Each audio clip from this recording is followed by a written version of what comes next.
Vasquez in the house. Ito na nga, summer na.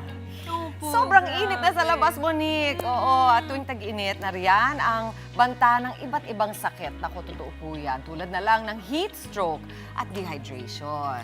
Pero para maibsan ang gastos, maaaring mag-avail ng benepisyo mula sa PhilHealth. Kung papaano, may public service po.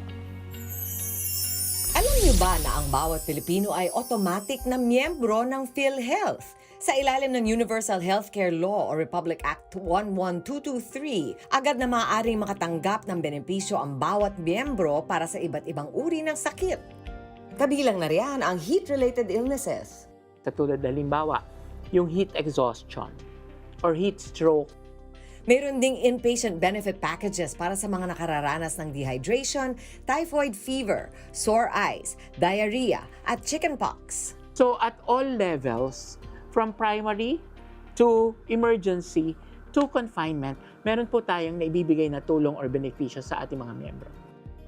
Kapag nakararamdam ng mga sintomas tulad ng mataas na lagnat, matinding pagkahilo o pagkahimatay dahil sa init, maaaring magtugo sa accredited yakap clinics o diretso sa emergency room. Gamit ang Outpatient Emergency Care Benefit Package, covered din ang mga gamot, lab tests at iba pang gamit sa emergency room. Lahat po yung pagtingin ng doktor, yung mga ginamit na mga equipment or supplies, yun po mga laboratorio, at yung mga gamot na kinailangan during your stay in the emergency room, kino-cover na po yan ng PhilHealth.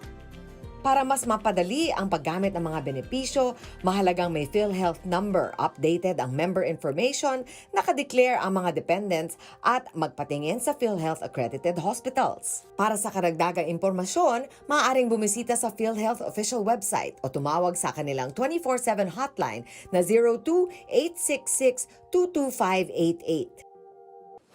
Mga kapatid, Dimples Romana po, maging maalam at may pakialam sa mga napapanahong issue at headlines.